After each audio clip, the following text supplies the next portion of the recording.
And on the very first day of class, I said that discrete structures was about the shape of information. And we talked about how, for instance, a pyramid had a shape, a pyramid had a structure.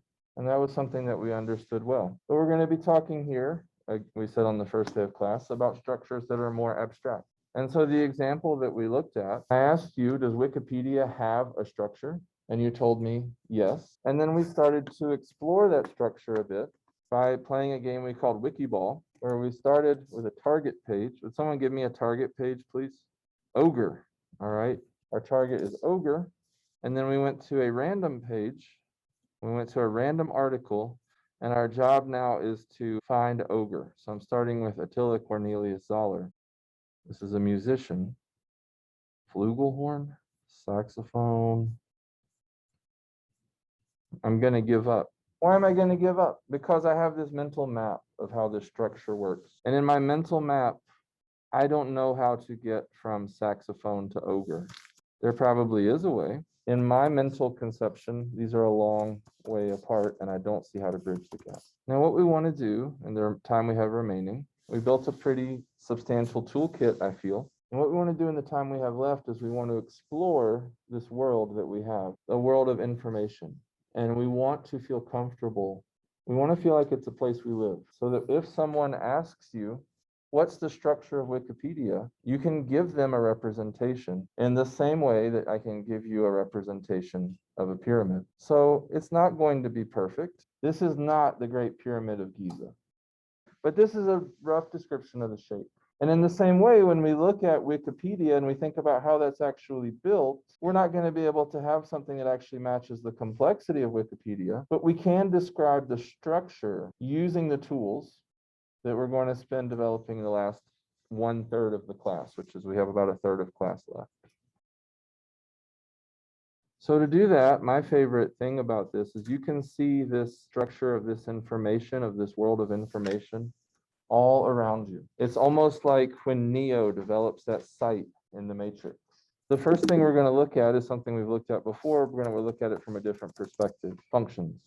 Now, you're probably sick of hearing about functions at this point in your mathematical life, and maybe even you're sick of hearing about functions in this class. I'm going to tell you that functions are, if you can really deeply understand functions, it's one of the most potent ideas in math. I think it's one of the most potent ideas in the history of ideas. So remember that our initial description, what was our definition of a relation? We said it was a subset of x times x, that it was. But there's an alternative definition that many people would give. Some people would not require that. So they would say a relation is a thing between two sets. They would say that it's a set of pairs where the first thing is in x and the second thing is in y.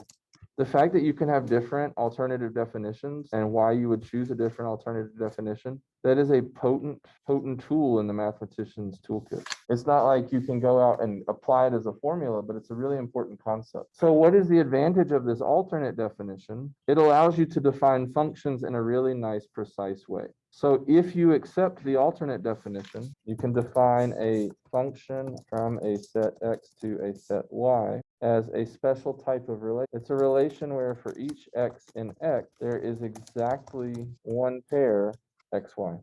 So if you accept that definition, we can look at coming up with an example of a function defined in that way. We could say for some y and y, because I think your question is really, probably this definition could be refined a bit. Why don't we try to do that? Maybe we could say such that for each x and x, there is exactly one y and y, so that the pair xy is in the relation. Does that make it clearer? I think it does. That's a really good question. And it forced us to refine our definition to make it clear. All right, so this is the definition of, so here's our definition. Now, can we come up with an example of a function using this definition? So let's remember a function has a domain and a codomain. So let's write an example of a function using this definition of function. So let's let x be 1, 2, 3, and y be 6, 7, 8, 9. Can you give me one function from x to y could be expressed as, it's going to be a set, and it's going to be a set of pairs. So can you give me a set of pairs where there's something from x and something from y, and the x things come first and the y things come second? 1, 6, 738. Okay, so that's 1. Is this a relation where for each x in x, there is exactly 1? There's a y and y, and there's exactly 1 pair. There's x in the first coordinate. Is there a formula for this? Okay, so another way to express this, another way to express the same function would be f of x equals x plus 5 for x in the set 1, 2, 3. Really, we should say the domain. We should say f 1, 2, 3 to 6, 7, 8, 9. This is a formula approach. You're probably used to thinking about functions as being formulas. And that's not a criticism, it's just how these things usually go. But does a function have to have a formula? No, it doesn't. Another way you can express the same function would be with a lookup table.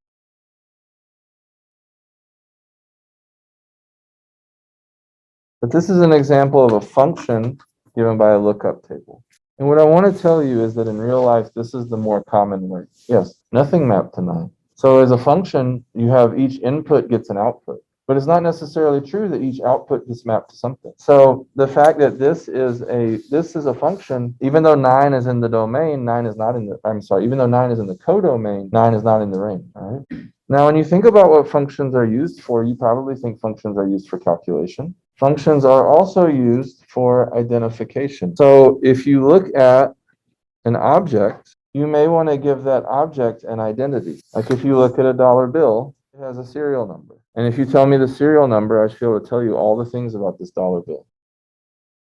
If you look at a $100 bill, it also has a serial number. Now, it would be bad if 2 different dollar bills had the same serial number. So that leads us to something where we use functions to identify things. It's really important that we not have 2 things that are given the same identity, same identity information. So one example of this is each WCU student gets a 9-2 number. Is there a formula? Is your 9-2 number like x squared plus y plus 5z? But also, you have no clue how that 9-2 number came into existence. That's what's called an example of a black box function.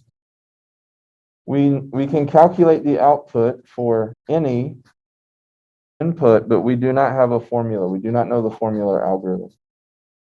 We don't know the process of how it's calculated. If we had a person's name, in theory, we could map a portion of their genome. If we look at a car, an automobile in North Carolina, if you're driving it, it should have a license plate number that gives it an identity that makes it so when you are speeding, you can be called in.